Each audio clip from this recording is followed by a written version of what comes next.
Hello, welcome back to session 8. This is another session looking at recover as a theme, and this time we're focusing on reviewing established IPM programs. So we've got 3 talks coming up, 2 live and 1 pre-recorded. And we're going to start with Katie Haworth of the National Museums of Scotland, who's going to talk to you about Pestily Ever After. Over to you, Catherine. Hi, thank you, and hello from Edinburgh. I'm actually going to start at the end. I'm terrified of going over my time limit, so I would like to start by thanking the Pest Odyssey team for putting on this great conference. It's been absolutely amazing and mind-blowing at times. I know we're all a bit disappointed not to be meeting in person, but I have discovered that there's no queue for the toilet, so it's great. Today, I'm going to take you very quickly through the last 20 years of IPM at the National Museum of Scotland. Looking back, I can see that a common thread is the improvements in communication that we've had. So whether that's being who we work with, the IT systems we use, the training that we do, or how we communicate our data, all these things have helped us to improve our IPM. So to start at the beginning, when I started 15 years ago, we had 5 display sites and multiple storage sites, many of which were in unsuitable buildings. Now we are down to 4 museum sites and 1 main storage site. When I started thinking about writing this talk, I remembered the last time that we had a reflective exercise like this was for a conference in 2008 in Glasgow. And this was written with my then line manager. And with that information, I've been able to take us back through the last 20 years, which takes us pretty much back to the birth of preventive conservation and IPM at the National Museums of Scotland. In the interests of sustainability, which we all need to be aware of these days, I'm going to recycle my best joke from that talk. So 2001 really was a real takeoff point for the National Museums of Scotland in terms of IPM. Back in the 20th century, really only natural sciences were the only ones to carry out any specific quarantine. And there was a methyl bromide tank that was run for treatments by the artifact conservation section. However, there was an infestation of Trogoderma angustum, which was found by the then Keeper of Natural Sciences, Mark Shaw, which was written up actually as the first instance of these beetles in a museum in Britain. And this was a major factor in the introduction of the preventive conservation post and IPM at the museum.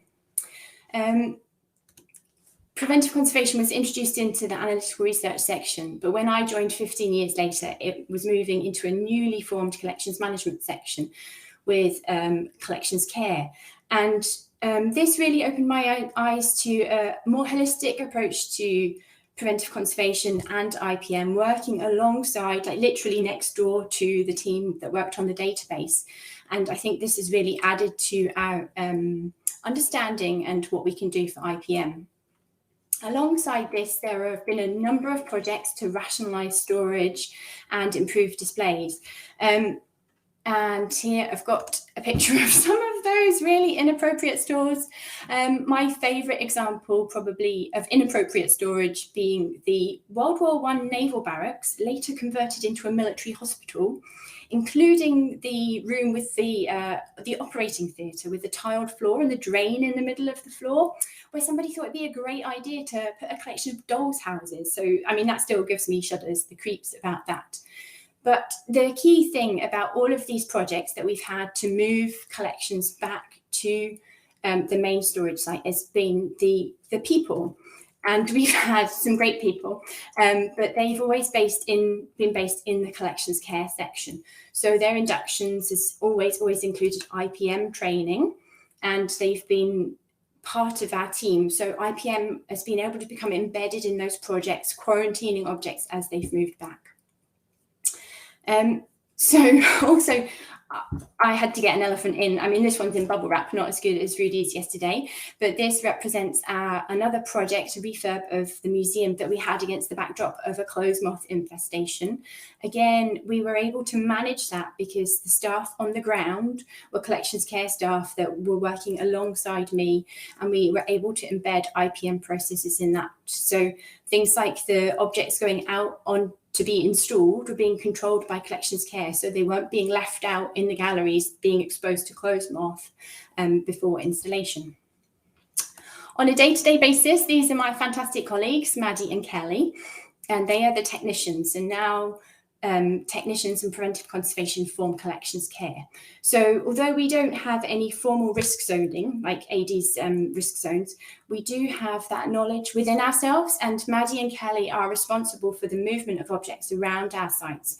So because we're part of the same team, we're able to easily communicate about what's a clean and dirty space, whereas previously the objects moves were done by curators, and I'm not really sure, we don't know what was going on there. This covers all our regular object moves, but we still had a problem with new acquisitions. So new acquisitions kind of disappearing into curators' offices and not really knowing what was going on there.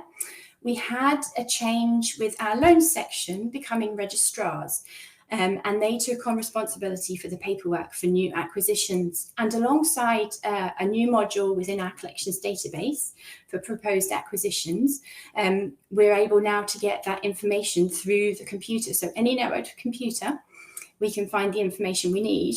And also we have a computer ticketing system. This is Top Desk.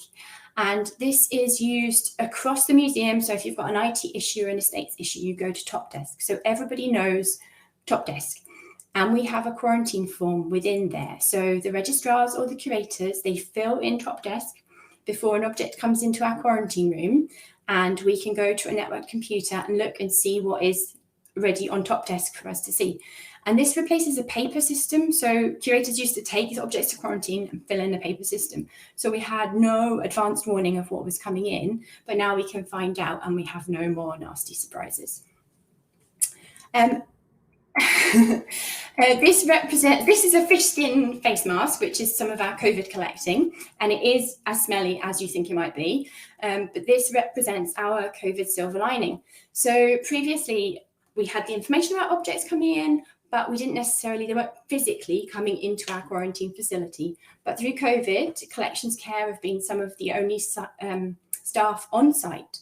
So actually it's become easy. The easiest way for objects to come in has been through our quarantine facility. So I really hope that this continues post-COVID. Moving on, I'm going to talk a little bit about training. So we have in-house training for our front of house staff. Our key message is always, if you see a pest, think preventive conservation. So if somebody sees an insect, I want them to think about me. So the most important, the best improvement we've had here is the introduction of our Pest Desk email. So previously we were asking people to email our personal work emails or remember our names or remember our phone extensions, but now we just have one email. If anybody sees anything pest related, they just email the Pest Desk. Also, we always pass around insect specimens because no matter how many times you say, insect pests are really small, you give them a specimen and they say, oh, it's really small. Our other thing to pass around, we physically pass this around the training, is our squirrel. This is our mascot, and I would really like to invite anybody to, he doesn't have a name, so put in the chat if you've got any good names for our mascot. I'd really love that. Our second strand of training is for our collection staff. And the biggest improvement we've had here is to demystify quarantine. I think there was a lot of expectation that quarantine was just chucking stuff in the freezer. And obviously that's not suitable for all objects. So we've introduced this flowchart so that people can understand that we're not just going to lob their precious objects into the freezer. One of the most enjoyable parts of my job is the training that we provide for other museums around Scotland. So through our National Partnerships Programme, we're really proud to do this, and we take the training out or we have people come to us. But obviously COVID put a total stop to any of this.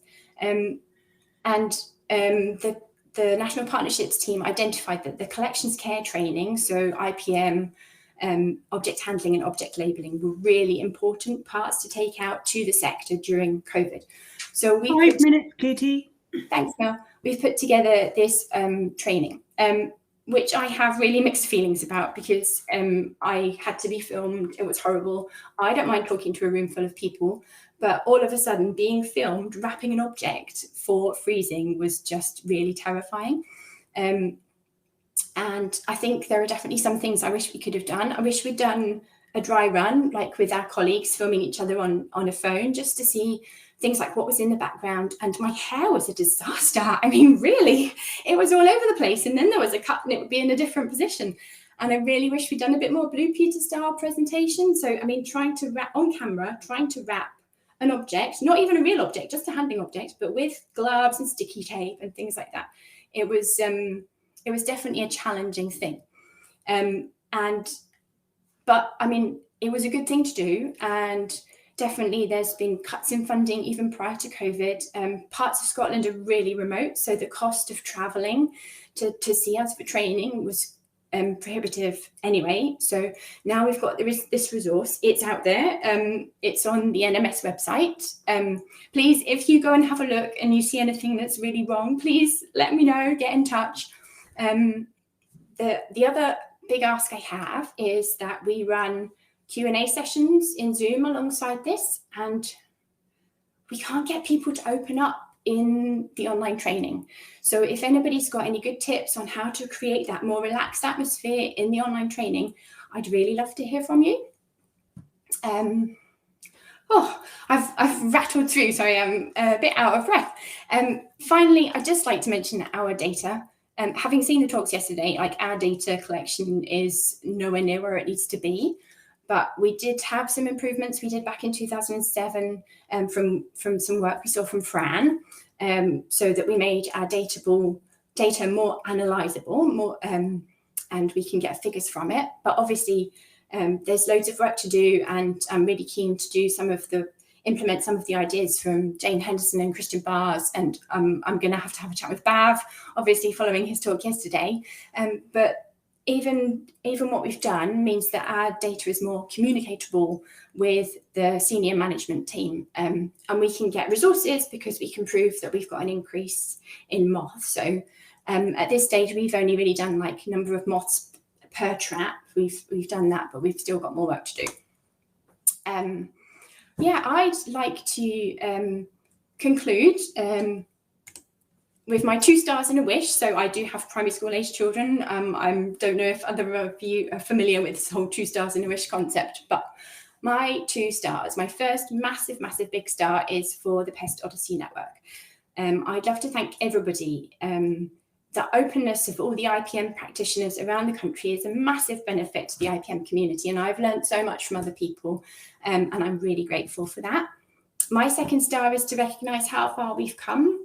The exercise of reflecting on the last 20 years means that I can see that we've come from a chest freezer in the corner of the room to a fully functional quarantine facility, and all the other things that we've gone through is really encouraging. And my wish would be, my question to you is, can we talk about IPM with loans? So we talk about relative humidity and light levels with loans, but I don't ever get any questions from lenders and borrowers about our IPM. And I think I'm guilty as well of not asking that question of other people. And maybe that's something that we could start doing. So having rattled through all of that, that's me. I'm done. Oh, and in case you're wondering, and thank you for listening. And this is how far we've come, because this is our old methyl bromide chamber that is obviously been defunct for many years, being totally illegal. But thank you very much. Brilliant, Katie. Thank you very much. And if you look at the chat, I think you have no problem with getting a name for your mascot. Oh, brilliant. Thanks to Katie. Katie's going to go join us for the Q&A. But we're just going to nip to the next session with Dee Lauder at English Heritage in just a minute or two. So we'll see you again there. Thank you.